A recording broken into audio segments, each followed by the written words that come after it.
A decent afternoon's work here for Merstham at the Hybrid Fitness Stadium. They ran out 3-0 winners against Lancing, and they've kept up hot on the heels of the playoff positions, which is what it's all about. And I've been joined by one of the stars this afternoon, Finlay Johnson. Finn, thanks for joining us, mate. Bit of a tough game to come into, this one, wasn't it? Especially after the exertions of Tuesday night. How did you boys sort of plan for this one? Yeah, very tough one. I think Gaffer said before, obviously need that same application. Obviously, if Tuesday night we win, obviously like we did, and then we come here and don't put on a performance, don't get 3 points, then it's all for nothing really. So we just had to push on. We just reminded ourselves that the mentality, the goal's there. Obviously, it's every game as it comes, but we ultimately know where we want to finish. We all have big ambitions. We all want to do it for the fans, for ourselves, and I feel like that was the main thing really. Just obviously, if we come here, we need to put on a performance for everyone who attended.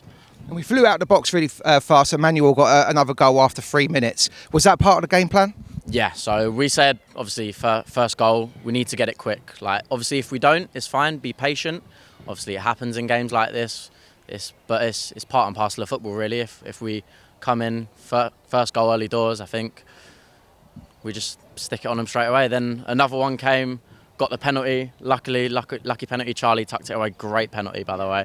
And then the third one came, whatever we want to say, my goal 100%. We'll end the interview there, shall we? No. We'll watch the footage back from in the goal and then we'll see, do you know what I mean? We'll come back to that. But slightly disappointed that maybe we didn't add a few more for the old goal difference, maybe, because Lancing were there for the take and they went down to 10 men after the break. But I don't know how it felt to you guys, but it just felt like the atmosphere and the pace of the game fell a bit flat after the break. Definitely. I think we were speaking, obviously, I was speaking with a couple of the players inside at half-time. Almost, it's one of those games you can't win.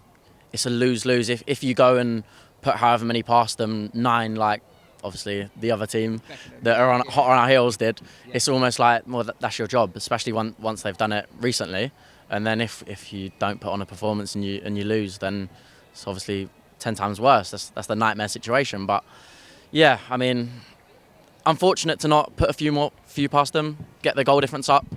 I feel like that would have been good, but at the end of the day, it's about the 3 points, isn't it?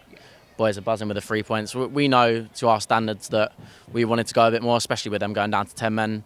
But ultimately, glad we got the 3 points. Yeah, victory's a victory, of course. Definitely. Now, come on then, let's talk about the third goal. You can make up your own minds on Merstham TV if you watch the highlights back, but are you claiming it?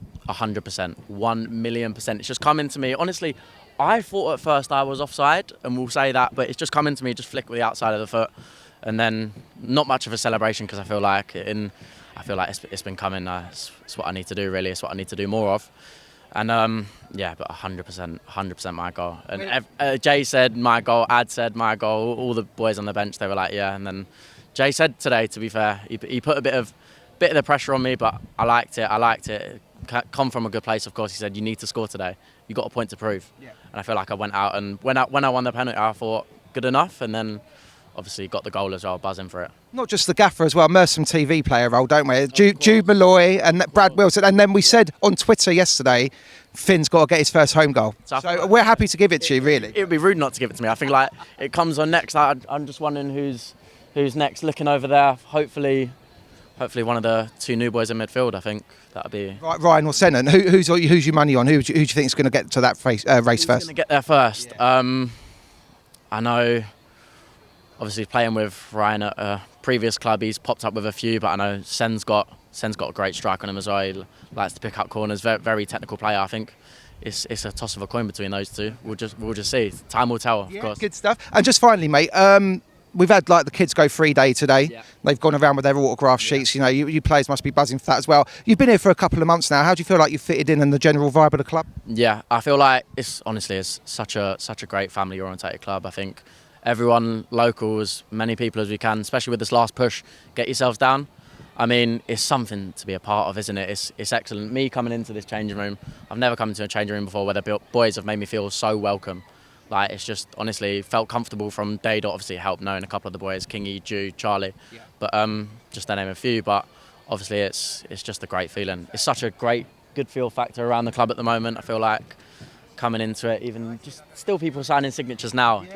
It's just great to see. Brilliant. Yeah, honestly, I love it. Well done on the 3 points today, mate, and making your Merstham TV debut as well. Well done, Finlay Johnson. Thank you very much.